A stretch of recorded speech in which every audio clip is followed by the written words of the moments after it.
tahap pengelolaan ya, atau kita bilang maintenance-nya. Karena data itu kan harus tetap up to date kan. Misalnya ternyata ada UMKM baru, kita kan harus masukin itu ke aplikasi desa, harus masukin itu ke website desa. Jadi yang lagi gue kejar itu adalah yang pertama, ngelok dulu terkait dengan developnya aplikasi dan websitenya.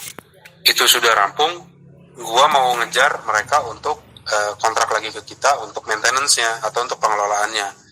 Dari mereka sih belum keluarin kisi-kisi antara angka dan lain-lainnya, cuman mereka juga udah bilang istilahnya memang harus ada yang mengelola itu mas, katanya gitu kan. Mereka bilangnya sih nanti akan menyediakan juga aparatur desa itu untuk membantu. Jadi tim kita khusus di Jakarta, tapi ada tim di sana masing-masing desa itu pakai aparatur desa untuk mengelola. Walaupun gue ngelihat biasanya sih akan lebih efisien kita nge-hire orang di desa itu yang menurut requirement kita atau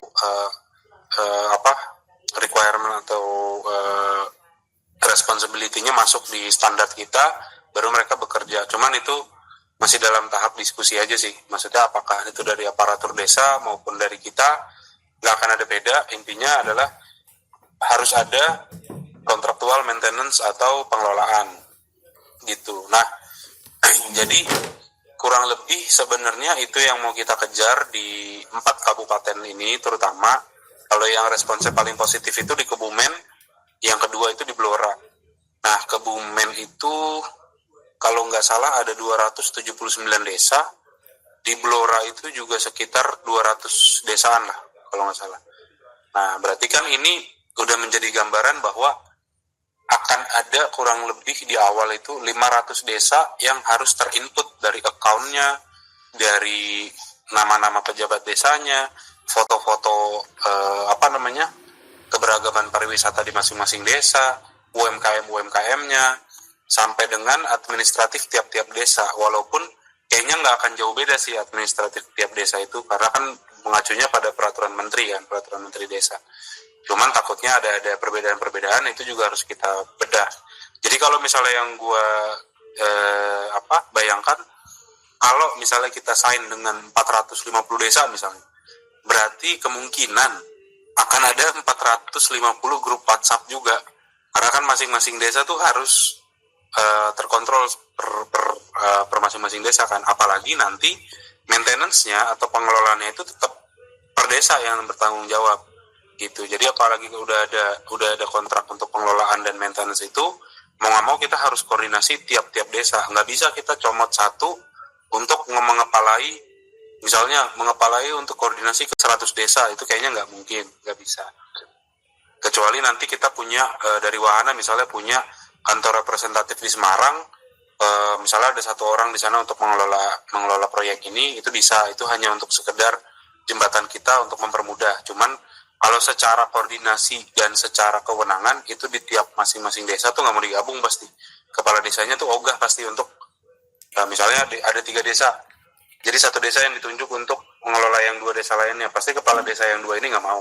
Mereka pengennya masing-masing, karena mereka juga pengen show off kan, pengen bekerja juga kurang lebih gitu. Nah, gambaran kasarnya sih kurang lebih kayak gitu ya Fauzan. Jadi sama teman-teman, jadi belum ada patokan real, rangka acuan real, bentuknya harus seperti apa. Tapi kemarin itu sempat ngasih beberapa masukan ya dari kepala desa, bentuk-bentuk video yang ada di YouTube dan lain-lain, termasuk ke selebaran yang udah pernah kita kasih pas di kantor itu, yang Tegal ya kalau nggak salah ya. Itu sebenarnya bentuk website desa yang mereka harapkan, kira-kira bisa diimplementasi nggak ke situ, dan website desa itu pasti ya fitur-fiturnya kurang lebih pasti ada di aplikasi, kurang lebih sih kayak gitu. Nah, kalau gambaran teknis di aplikasinya, kalau gue bayangkan tuh, misalnya Desa Beringharjo tadi, misalnya ada di Blora. Jadi nanti pada saat dia masuk ke aplikasi Desa Nusantara, dia klik, dia disuruh sign in tuh. Dia disuruh sign in. Misalnya sign in-nya dia, Gmail-nya abcd@gmail.com, password sekian. Ini kepala desa ya. Pas dia klik, dia langsung masuk ke desanya dia gitu. Jadi si Gmail ini di linknya ke desanya dia, misalnya Desa Beringharjo.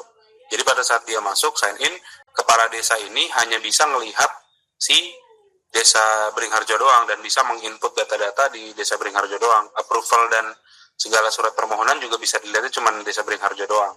Tapi, nah ini gue belum tahu teknisnya, kalian mungkin bisa diskusi lebih lanjut. Tapi untuk masyarakat itu bisa melihat semuanya.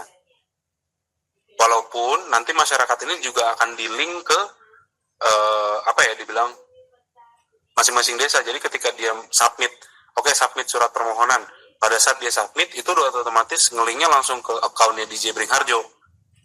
Nah, kepala desa yang lain nggak bisa ngelihat surat approvalnya si desa Beringharjo ini gitu. Jadi kepala desanya si Beringharjo aja yang bisa lihat gitu. Nah, jadi intinya kayak masyarakat umum bisa ngelihat semua potensi UMKM, desa pariwisatanya di masing-masing desa itu bisa dilihat semua. Cuman terkait dengan prosedural dan administratif dia cuman bisa proses ke desanya masing-masing gitu, supaya nggak ada penumpukan kan, kayak tiba-tiba desa B ngelihat approvalnya desa A, nah itu nggak elok lah dilihatnya gitu kan. Jadi masing-masing itu per desanya sendiri untuk administratif dan prosedural. Tapi kalau terkait dengan interface si aplikasi, informasi tentang desa lain mereka bisa lihat gitu. Kira-kira ada pertanyaan dulu nggak, Fauzan? Biar gue catat, kalau misalnya perlu gue tanyain teknis ke mereka, ntar gue tanyain lagi. Baik, untuk saat ini masih cukup baik ya, cukup jelas. Belum ada pertanyaan dari saya. Mungkin dari tim ada yang mau ditanyakan? Silakan, ini ada tim teknisnya juga dari kami, ada. Silakan. Atau cukup? Nah, silakan Mas Nova kalau mau ada yang ditanyakan. Oke, baik. Sebelumnya terima kasih untuk penyampaiannya Mas Dian ya. Kalau dari saya yang mau saya mention lagi sih terkait user role-nya ya. Jadi saya so far ini untuk user role-nya itu hanya ada dua, yaitu administrator, admin selaku kepala desa atau perangkat desa dan lain-lain. Kemudian ada user biasa alias untuk warganya tersebut. Apakah demikian atau ada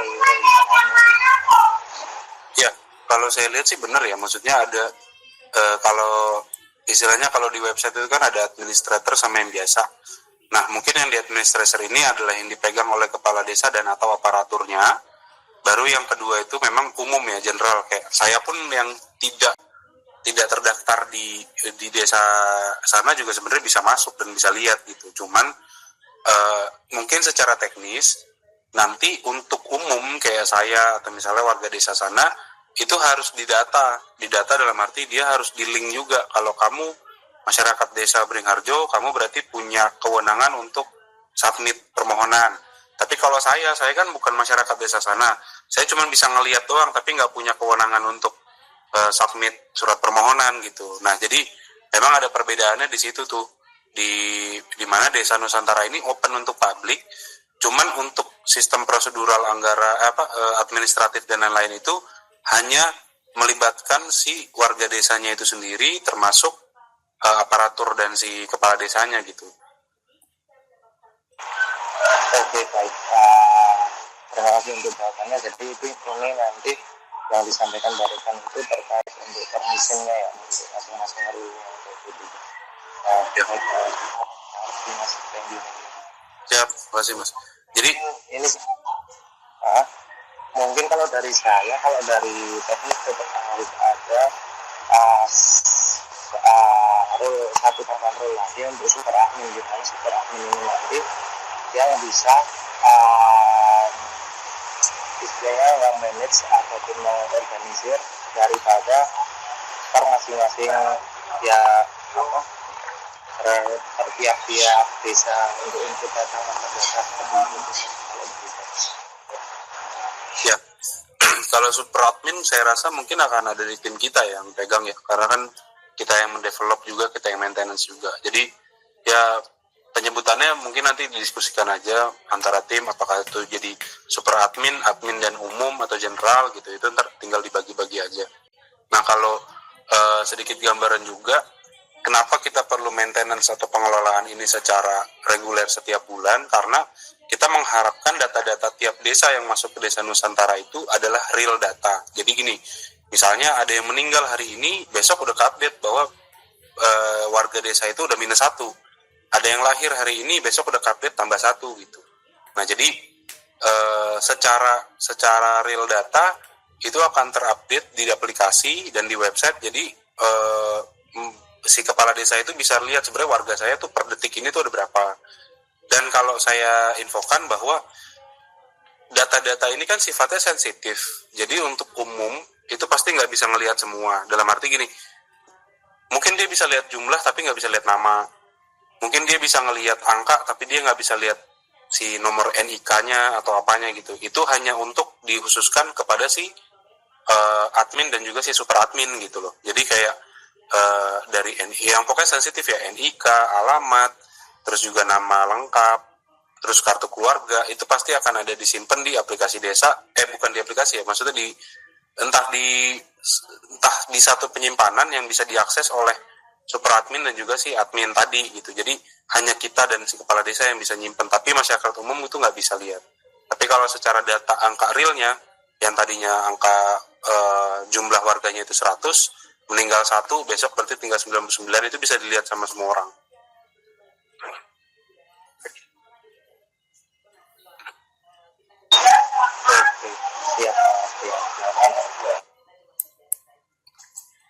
Ada lagi kira-kira? Terus? Ya, yang penting dari backend, dari sisi backend itu ada yang ditanyakan. Soalnya yang penting itu backendnya. Ayo silakan. Yuk. Berisik nggak ya? Enggak, aman. Oke. Mau nanya, tadi disebutin karena ada data pribadi. Tadi dibilang ada semacam kayak data NIK, data keluarga, alamat dan sebagainya perlu disimpan di satu storage yang berkaitan dengan aplikasi desa. Itu jadi tanggung jawab kita kalau saya pahamin tadi. Ini agak tricky ya, karena handling data dukcapil itu tidak sesimpel itu, karena saya sempat join dengan APSA, itu sempat hampir di kasus karena handling datanya tidak benar, walaupun dari API ke dukcapil. Nah itu nanti strateginya gimana ya? Apakah dari wahana akan semacam tektokan dengan dukcapil untuk pakai API-nya atau seperti apa? Kalau yang dulu itu bayar sekitaran Rp1.000, salah ya, pada waktu itu sekitar 2 tahun lalu. Mungkin itu sih jadi Rp1.000 itu per apa? Sorry mas, maaf. Per hit API, kayak misalkan kita ngambil data NIK atau something gitu. Cuman saya nggak tahu rate-nya sekarang berapa ya. Oke. Jadi sebenarnya mungkin sedikit saya gambarin juga, karena memang kalau dari yang saya jajakin kemarin sekitar 4 kabupaten itu, mereka tidak ada, program ini tidak ada di Dinas Pemberdayaan Masyarakat Desa, tidak ada juga di Dukcapil masing-masing kabupaten. Jadi mereka ini pure antara desa dan juga kita. Nah sebenarnya memang benar juga, apakah itu harus di apa ya, kita bilang diperjanjikan lagi secara eksklusif atau seperti apa, karena kalau kita lihat apakah kita akan melink kepada Dukcapil, saya rasa belum untuk saat ini. Tapi ini kan hanya kebutuhan untuk si masing-masing kepala desa, karena dia yang berkontrak sama kita kan. Kalaupun ini nanti akan meningkat menjadi taraf kinerja atau kerjaannya kabupaten atau dari dinas, pastinya kita tim wahana itu akan maju kepada Dukcapil untuk menginfokan bahwa Desa Nusantara ini berjalan, dan akan ada data yang kita link antara data kita dan juga data di Dukcapil. Sebenarnya kan ini membantu mereka ya, kurang lebih gitu. Mereka nggak perlu survei lagi, mereka nggak perlu datang-datang lagi. Ya intinya sebenarnya sejauh ini yang saya pahami, ini masih antara private kerjasama antara kepala desa dan kita. Kalaupun nanti ini menjadi tingkat pemerintahan kabupaten, pastinya itu harus saya link ke pemberdayaan masyarakat desa dan juga Dukcapil. Sebenarnya gitu mas. Oke, saya paham sebetulnya. Jadi ya mungkin kalau misalkan memang itu dibutuhkan kayak data pribadi, ya mungkin nanti akan ada gambaran buat tekan dengan detail seperti itu. Ya, thank you Mas. Siap. Jadi untuk sejauh ini kemungkinan data-data terkait masyarakat desa itu kita awalnya akan berhubungan langsung kepala desa sih. Mungkin ya mereka juga punya data terkait masyarakat desanya sendiri juga ya. Dari situ dulu sih kita berangkatnya Mas. Nanti kalau memang ada perkembangan tingkat kabupaten, kita langsung ke Dukcapil dan juga si dinas pemberdayaan masyarakat dan desa. Karena saya pikir gini, contoh misalnya ya, kita kerjasama sama 100 desa di Blora, ternyata 150-nya lain tuh enggak. Nah berarti kan kita nggak bisa nih minta langsung data mentah-mentah ke si kabupaten, karena kan 150-nya nggak mau, 100-nya di link gitu kan. Nah itu yang kita istilahnya kita langsung ke kepala desa aja.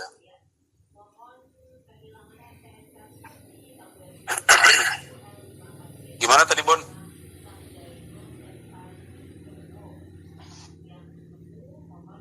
Yang soal kan tadi ada yang role usernya, tapi rasaku nanti karena tiap desa kita nggak tahu fiturnya apa, kita by modul aja. Jadi modulnya itu bisa di set per desa, jadi fitur-fiturnya by modul. Misalnya ada yang mau modul pengurusan kakak, ada yang mau enggak, jadi bisa dihidup matikan. Jadi dibuild beberapa yang modul biasa dipakai sama desa, nanti tinggal dihidupkan per desa. Jadi rancangan awalnya udah dibuat by modul biar mudah. Jadi jangan dibuat mati begitu aksesnya nantinya. Ini teknis sih. Sama yang benar yang akses tadi itu nggak usah dipikirin dulu API ke Dukcapil karena belum ada hubungan. Ada nanti kita urus ke Dukcapil karena harusnya nggak berbayar. Kalau berbayar itu biasa dari third party lagi. Habis mari ngomong iki video sing hitam klik enggak ya. Oke. Kira-kira ada yang mau ditanyain lagi nggak? Oke, mau nanya nih Bang. Boleh. Gua terkait dengan ini kan desa ya, pasti ada berkaitan dengan pertanian dan perpupukan ya. Iya. Nah, untuk ya bisa dibilang kalau pengen sombong-sombongin gitu kan ke desa lain, dibilang kita distribusi pupuk, distribusi pertanian ini bisa dilihat di desa kita. Apakah itu nanti bakalan jadi fitur di website ini atau gimana Bang? Iya, pasti. Jadi produk unggulan dari si desa tersebut. Contoh kemarin itu kita ke salah satu desa, lupa namanya. Dia itu penghasil keripik singkong paling besar di Blora. Nah, ini yang kita perlu sombongkan kan di website dan juga si aplikasi yang mencangkut si desa ini kan. Jadi orang pada ngeliat potensi desa itu kayak, oh ini penghasil singkong paling gede nih, keripik singkong paling gede. Jadi orang yang lihat aplikasi itu jadi notice, ya udah gue ke desa ini aja deh untuk berinvest keripik singkong gitu. Jadi masing-masing desa ini perlu digali informasi tentang potensinya masing-masing itu apa, baru nanti diinput ke si aplikasi dan juga ke si website. Makanya kenapa tadi saya bilang juga pastinya ada 450 grup nih kalau misalnya ada 450 desa yang link sama kita gitu. Karena kita harus tektokan sama mereka apa aja yang mau dimasukin ke aplikasi, apa aja yang mau dimasukin ke website gitu sih. Oke. Soalnya data kalau bisa kita collect data ini bisa kita kasih juga ke Dijen PP Kemendak, Kementerian Perdagangan gitu kan. Iya. Data yang bisa berpotensi dimonetisasi lah. Kalau gue lihat Iya, memang arahnya ke situ kan kita. ya itu gue lagi kebetulan lagi di Dijen PP juga, makanya gue lagi di Kemendak. Jadi memang arahnya tim Wahana dengan juga tim cyber security, kita nggak cuman untuk membuat aplikasi dan juga pengelolaan, cuman dari data ini banyak banget yang bisa diolah. Ini kita bukan jahat ya, kita bukan menjual beli data loh, enggak. Kita menggali potensi. Contoh, ternyata di desa A itu banyak banget potensi sumber daya, let's say, maaf nih ya, tai sapi. Karena dia desanya itu fokus ke peternakan sapi. Nah, tai sapi ini kita bisa jual ke beberapa teman-teman. Ya kita ketemu sama tim Kadin, kita ketemu sama tim Direktorat Perindustrian dan lain-lain. Karena tai sapi ini dibutuhkan untuk biogas gitu kan. Nah, jadi mereka punya data up to date ya jangan-jangan bisa juga dibikin up to date di desa ini. Sekarang ada 10.000 sapi, mati 2, besok tinggal 9.998, kan kayak gitu kan. Jadi yang benar-benar memperlihatkan potensinya si desa ini apa gitu, untuk nilai jual lebihnya gitu. Karena kalau desa ini bisa kita jual, ya kita kayak marketing desa nih kan. Kalau desa ini kita bisa jual, desa itu pasti, kepala desa itu pasti senang. Karena kenapa? PADs ya, pendapatan asli desanya itu naik. Jadi ada investor di dalam desanya gitu. Jadi mereka merasa aplikasi desa ini bukan hanya sekedar penghimpunan data dan juga pengkolekan data, tapi aplikasi desa ini menjadi marketing jembatan mereka ke penumbuhan desa masing-masing gitu. Itu sih Bang yang gue pengen lihat ke depannya. Selain kita build aplikasi ini, ternyata kita juga ada ke arah bagaimana membantu desa. Gue mungkin UMKM desa, gue publik lah, saya bilang gue publik gitu, dikenal di umum gitu. Ya. Oke, itu Bang. Siap. Kira-kira next step-nya berarti apa nih dari kita? Sebenarnya kalau ke depan dari gue itu mau ada ngobrol lagi sama beberapa kepala desa. Mereka-mereka yang menjadi pelopor kita untuk di beberapa wilayah ya. Kira-kira apa yang perlu saya tanya ke mereka supaya kita bisa rampungkan kinerja kita nih ke depan?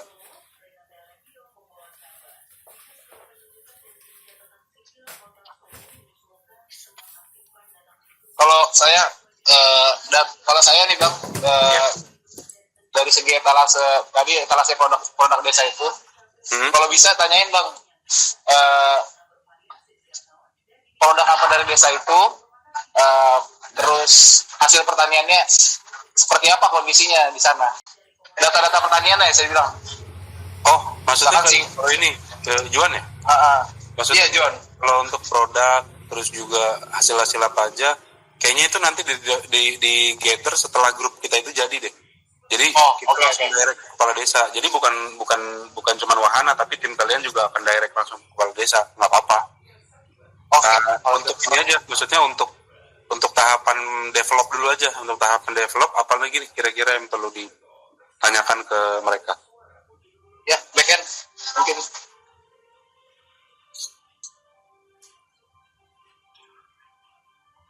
Tadi yang saya notes itu berarti 1, konfirmasi terkait data ya. Terkait data kita langsung ke kepala desa tapi tidak dukcapil.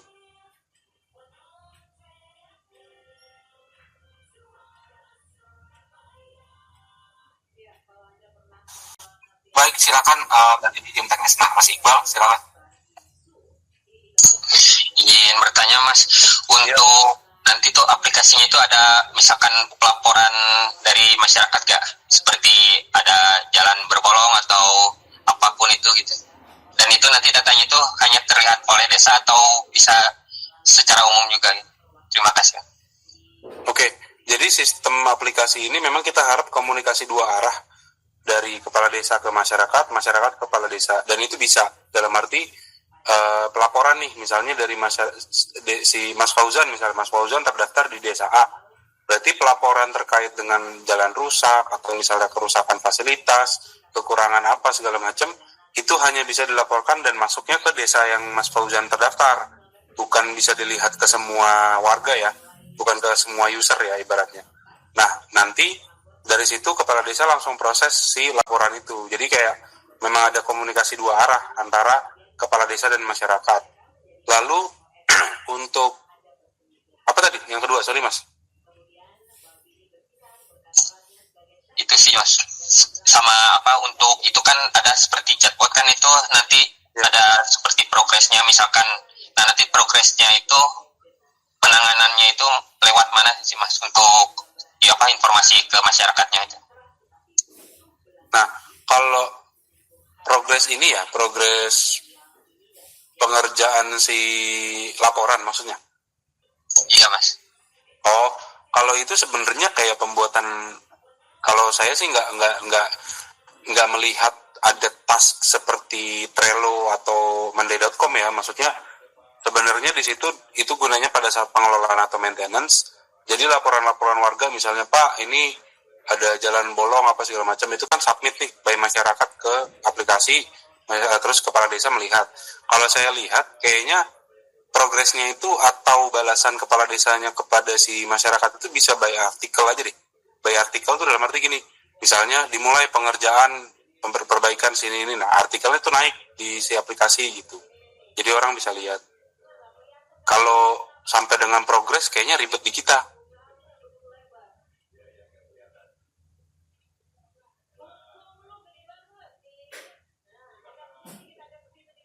Terima kasih Mas.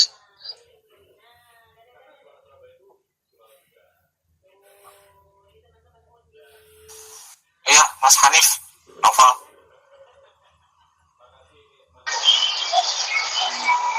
Oke Mas, yang nyambungnya tadi ya, yang dimaksud dengan progresnya apakah kayak apa, yang dimaksud itu kayak dikemas, kemudian dikirim, kemudian di sudah diterima atau sekedar gitu, atau mau di seperti yang hari misalnya gitu, terkait dengan progres agar warga yang melaporkan itu dapat feedback dan biar terjalin.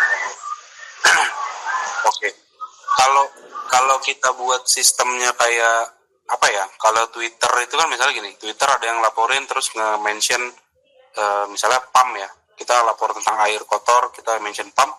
Terus ada reply biasanya dari PAM itu kan, terima kasih atas konfirmasinya, laporan Anda telah diterima, gitu-gitu segala macam. Nah, perlu tombol itu nggak ya misalnya di aplikasi ya?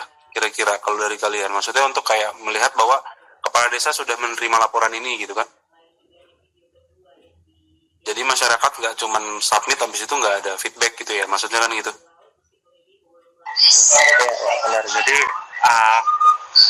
yang perlu dimaksud itu sebenarnya trigger untuk mengupdate status, current status terakhir dari laporan itu gitu. Mungkin. Iya. Berarti terkait status laporan ya? Status laporan. Kalau saya bayangin sih, istilahnya kepala desa itu kan pada saat ngelihat laporan dia bisa klik untuk diperiksa atau ditindaklanjuti gitu kan, dan itu muncul ke notif si pelapor. Jadi istilahnya pelapor mendapati bahwa oh kepala KD sudah ini nih, udah ngeliat nih kayak gitu kan. Nah, kalau di sini sebenarnya ya, kalau di sini kan berarti kita tidak bisa menfilter ya laporan masyarakat itu tentang apa ya. Maksudnya kan pasti banyak banget. Istilahnya kayak dia ngefotoin tetangga yang lagi musik-musikan malam-malam terus dia kayak komplain, "Ah, ini begini-gini." Nah, yang perlu disiasatin malah ini nanti storage-nya seperti apa ya kalau misalnya sampai 200 desa menggunakan aplikasi yang sama, bentuknya ada foto dan kawan-kawan. Berarti harus ada apa, server tersendiri kah untuk menyimpan file-file itu? Oke, baik. Kalau dari saya coba jawab ya Mas, ini terkait kebutuhan resources juga. Sebenarnya kalau storage itu masih terbilang murah sih, mau itu on-prem kita manage sendiri atau mau yang cloud base kayak yang AWS kawasan itu S3 itu masih terbilang murah, atau kalau yang on-prem itu nanti bisa kita proses kayak cuman yang mau saya tanyakan lagi ini kan terkait data-data sensitif panjang yang saya tahu juga sebenarnya kalau terkait dukcapil itu nggak bisa keluar dari Indo untuk servernya. Jadi mungkin kalau mau dipakai cloud provider itu bisa saya sarankan ya AWS itu udah ada servernya di CA Jakarta gitu. Oke. Karena maksud saya, maaf ya, maksudnya ini juga berbicara terkait dengan anggaran yang akan kita ajukan ke mereka, bukan di tahap develop tapi kan di tahap pengelolaan dan maintenance gitu. Itu kan karena termasuk server kan ibaratnya gitu. Kalau dibagi 200 desa mungkin masih lebih enak gitu, tapi kalau cuma 10-15 desa yang ikut pasti berat kan istilahnya untuk patungannya mereka gitu. Nah, itu yang mungkin perlu saya tahu juga, kira-kira dari gambaran maintenance itu berapa sih operasional yang sangat dibutuhkan gitu kan, dari storage kah atau misalnya dari perbaikan maintenance-nya itu sendiri gitu. Jadi itu juga note saya juga sih ke mereka juga nanti.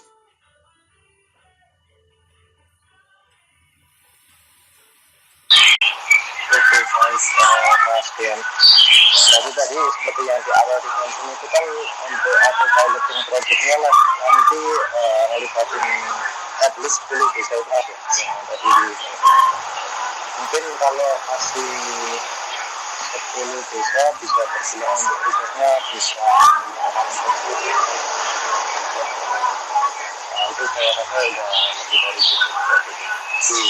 Nanti mungkin di tahap pengembangan kalau memang oke untuk auto piloting projectnya dan kedepannya bakal banyak tenan-tenan atau desa-desa yang ikut mendukung coba kita gitu itu bisa kita anggarin lagi mungkin kali ya kayak gitu. Oke.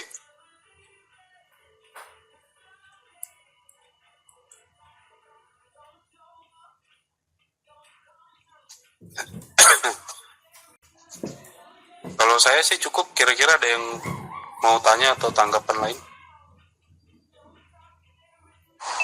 Halo Mas. Ya, halo. Ya. Oh ya, mungkin saya ingin bertanya. Mungkin tadi kan saya maaf agak telat join. Mungkin ini antara sudah dibahas atau belum ya. Oh, saya mungkin ingin menanyakan itu jika kita misalnya ingin implementasi untuk fitur notification itu kira-kira event-eventnya apa saja ya? Maksudnya secara gambaran luasnya proses notifikasinya itu apa aja dan bentuknya mungkin apa saja ya untuk proses notification-nya. Oke. Untuk notifikasi yang saya bayangkan itu setelah ngobrol sama beberapa kepala desa, jadi mungkin ada dua bentuk. Bentuk yang pertama adalah komunikasi dua arah antara masyarakat dan kepala desa. Contoh, tadi kan kita memberikan satu fitur pelaporan, misalnya masyarakat desa bisa melapor, oke, jalan di sini rusak, atau misalnya fasilitas rumah sakit puskesmas di sini rusak. Nah, di situ kan ada kewenangan kepala desa misalnya untuk mengklik ditindaklanjuti atau misalnya diperiksa. Jadi ada notif yang masuk ke si pelapor. Itu yang pertama, itu komunikasi dua arah ya. Terus ya misalnya kayak ada surat permohonan surat berkelakuan baik untuk surat pengantar. Nanti notif masuk bahwa surat pengantar telah jadi, silakan dicetak. Misalnya itu juga bisa. Nah, terus ada juga komunikasi satu arah antara kepala desa dan juga si masyarakatnya. Contoh gini, kepala desa ini kan banyak juga kegiatan-kegiatan ya, misalnya apakah dia menjalin kerjasama dengan pihak ketiga atau misalnya menjalin kerjasama dengan BUMDes atau ada arahan dari gubernur atau bahkan bupati dan lain-lain. Mereka bisa kayak kasih news gitu atau kasih notis, kasih apa? Misalnya tiba-tiba saya buka terus ada notis kepala desa sedang menandatangani MOU dengan BUMDes dalam pengelolaan gini-gini. Jadi kayak subscription news yang biasa kita terima di aplikasi-aplikasi tertentu. Misalnya saya kan biasa pakai Ismaya. Nah, aplikasi Ismaya kan kadang kasih saya notif untuk jangan lewatkan ada diskon sekian gitu kan di gerai-gerai Ismaya grup di sekitarmu. Nah, ini sama aja sih kurang lebih, tapi notifnya itu lebih ke birokrasi. Contoh kan kepala desa menandatangani MOU dengan BUMDes ini dalam pengelolaan limbah sampah apa segala macam. Jadi notifnya itu terkait dengan dua arah tadi, Mas. Satu untuk dari masyarakat ke kepala desa, responsnya atau feedbacknya apa, dan yang kedua terkait informasi-informasi umum dari kepala desa ke masyarakatnya gitu.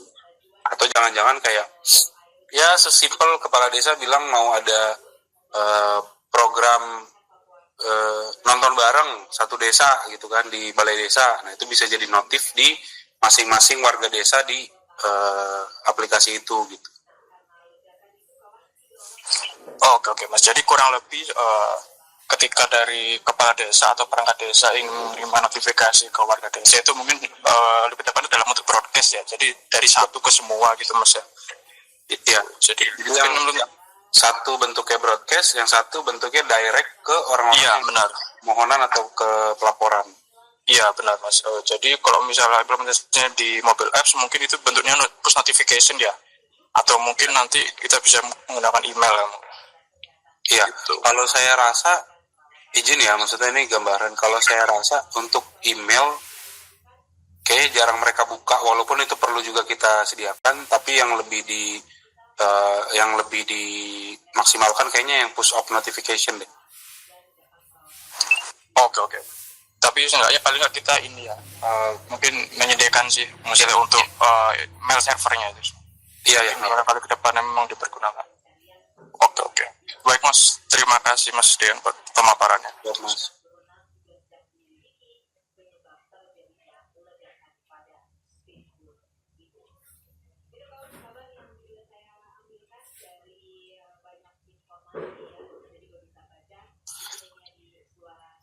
Jadi gimana Fauzan, kira-kira ada, kalau misalnya dibilang kemungkinan, ini baru satu provinsi kan, 4 kabupaten yang kita jalin kan. Kalau misalnya udah 5 provinsi aja berarti udah sekitar, ya taruhlah ada 20 kabupaten. 20 kabupaten, masing-masing kabupaten bisa sampai 200 desa. Kira-kira satu aplikasi itu mumpuni nggak untuk menampung gitu kan?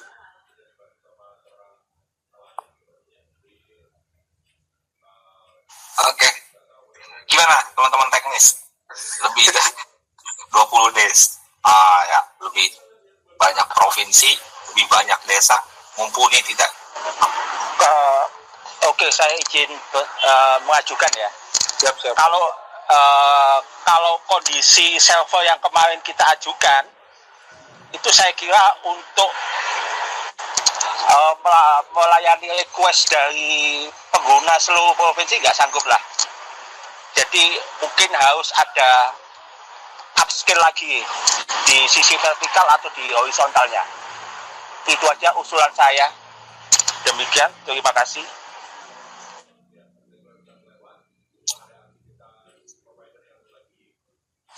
Iya, mungkin izin menjawab juga ya. Sebenarnya untuk mengukur realitanya di publik sih, untuk itu mungkin kita bisa melakukan metode load test sih mungkin nanti. Jadi kita bisa menentukan dengan spek yang saat ini dari server atau VPS kita itu tahan sampai berapa RPS, rate per second-nya itu sih. Itu. Jadi memang kita nanti membutuhkan metode load test sih Mas untuk mengukur sejauh mana maksimal server atau VPS kita ini bisa menampung request per detiknya itu sih Mas. Gitu.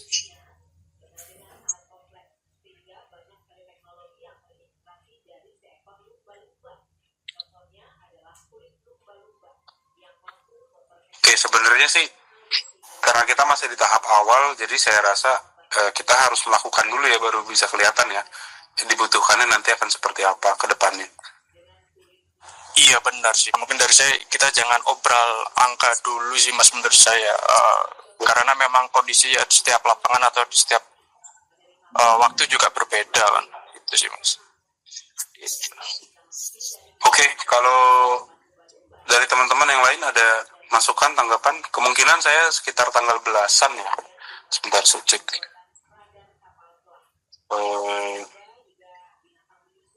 Mungkin antara 18 sampai 22 ya, minggu-minggu ketiga lah ya, minggu keempat Februari saya kesana lagi, muter lagi. Kemarin dipanggil lagi sama Kabupaten Pati. Mereka juga kayaknya tertarik untuk join juga kan. Nah ini yang perlu disinkronin kan. Pokoknya tiap-tiap kepala desa tuh kemauannya beda-beda juga gitu. Jadi saya pikir tampung dulu deh apapun yang mereka masukin gitu kan. Saya pikir kalau memang ternyata bisa di-develop, kita develop dulu walaupun nanti di-off-in fiturnya. Nanti kalau tinggal mau ditayangkan kan tinggal di-on-in aja gitu.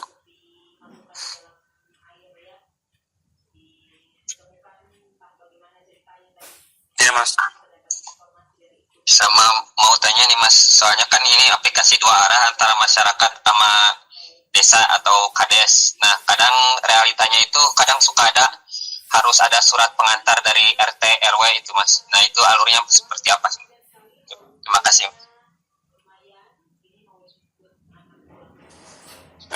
Oke, kalau surat pengantar RT RW ini jadi saya tuh belum firm ya antara, kalau gini di kelurahan, kalau tingkat kelurahan itu memang ada RT sama RW. Nah kalau tingkat desa, seingat saya tuh nggak ada kategori RT RW. Mereka tuh adanya sistem namanya apa ya, saya lupa deh. Jadi bukan RT RW, nggak ada RT, nggak ada RW. Jadi mereka itu langsung ke desa ibaratnya gitu kan. Cuman nanti saya coba komunikasiin sama kepala desa apakah misalnya si RT RW ini jangan-jangan bisa jadi admin juga gitu kan, istilahnya per masing-masing desa ke si apa arealnya dia atau seperti apa. Nanti saya coba komunikasiin. Cuman memang ini teknisnya ribet juga ya kalau ada sampai dengan RT RW ya.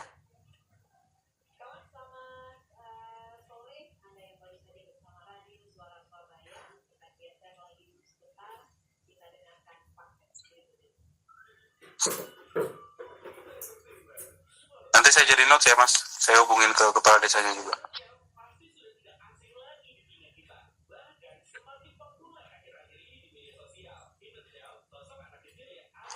Oh ya Mas, mungkin saya ingin bertanya ya Mas ya, itu kan untuk di sistem web perangkat desanya itu nanti antar desa apakah bisa saling berkomunikasi nggak Mas? Saya pikir enggak deh, maksudnya kalaupun antara kepala desa saling berkomunikasi itu harusnya via formil ya, maksudnya tercatat, maksudnya surat menyurat gitu loh. Jadi ini memang dikhususkan untuk komunikasi dua arah antara kepala desa dan masyarakat desanya. Terus komunikasi yang tadi broadcast antara kepala desa dan warga desanya sendiri gitu. Cuman secara general masyarakat umum bisa melihat aplikasi desa isinya ada apa aja. Jadi kalau untuk komunikasi antar desa saya pikir nggak ada. Oke Mas, jadi di sistem administrasi perangkat desanya jadi benar-benar independen Mas? Iya, per desa ya. Iya, oke. Mungkin dari saya juga menanyakan lagi sih Mas, itu untuk role di sistem informasi itu mungkin sejauh mana ya, dan apakah nanti setiap role itu pasti kan ada beberapa akses, itu juga kira-kira ada seberapa banyak akses nanti yang kira-kira bisa kita provide ya untuk setiap masing-masing role itu sih. Mungkin dari saya. Kalau izin ya, kalau role untuk general, untuk umum atau masyarakat itu open tuh Mas. Kayaknya kita nggak bisa batasin berapa jumlahnya karena dia sistemnya kan sifatnya hanya open ya, open for public. Nah, kalau untuk admin, saya rasa sebenarnya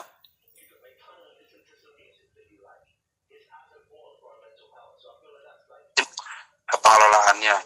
Kalau super admin itu dipegang sama kita. Nah, jumlahnya saya kurang tahu. Kira-kira kita butuh berapa orang untuk memegang akses super admin ya?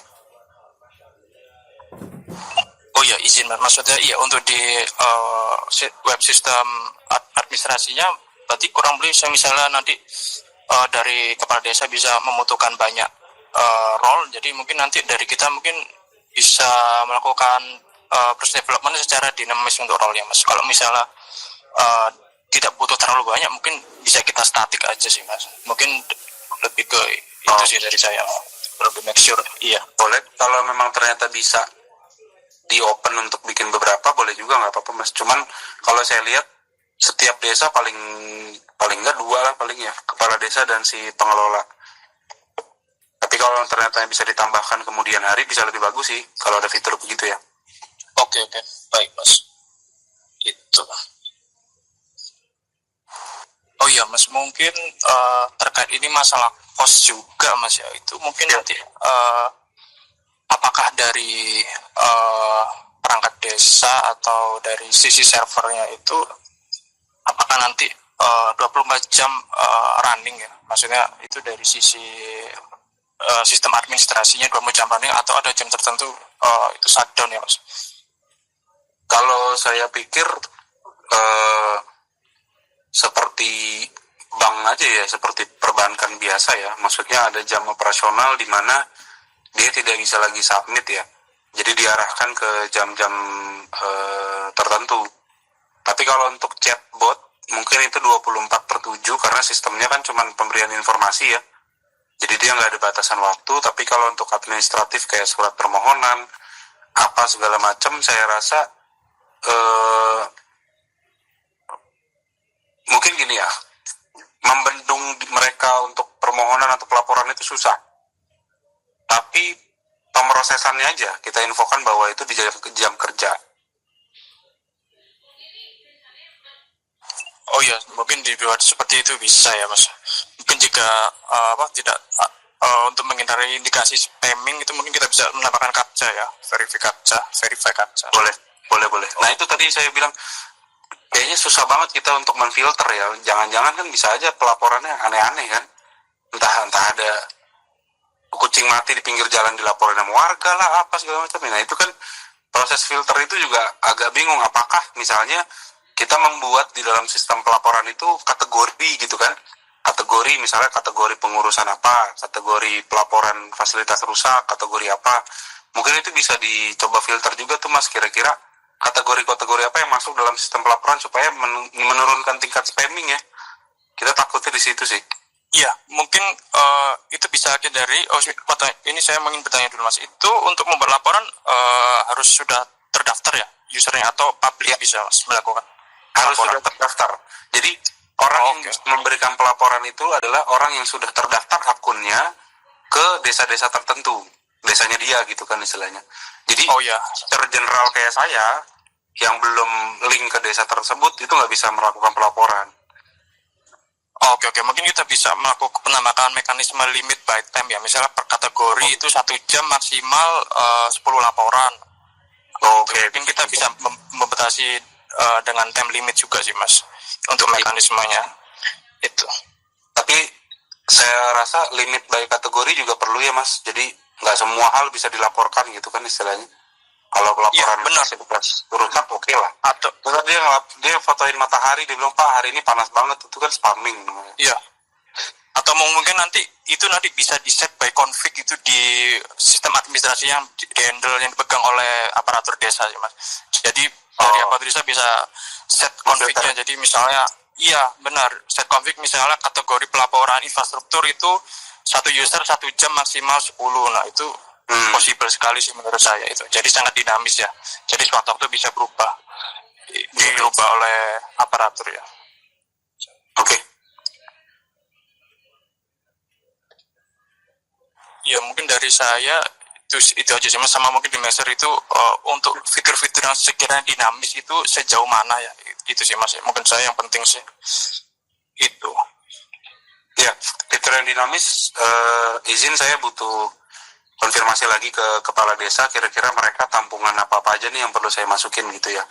Tapi sejauh ini sih kurasa general kita udah paham, udah tahu. Nanti tinggal ya biasalah namanya request kepala desa kan, mau ada ini mau ada itu, ntar saya coba rangkum dulu. Kalau possible kita kasih ya Mas. Iya, baik Mas. Mungkin dari sisi engineering juga paling udah ada gambaran besarnya sejauh mana fitur-fiturnya dinamis ya. Ya, mungkin minta tolong menitip pertanyaan itu aja Mas dari saya. Terima kasih Mas. Terima kasih Mas ya. Oke, ada lagi?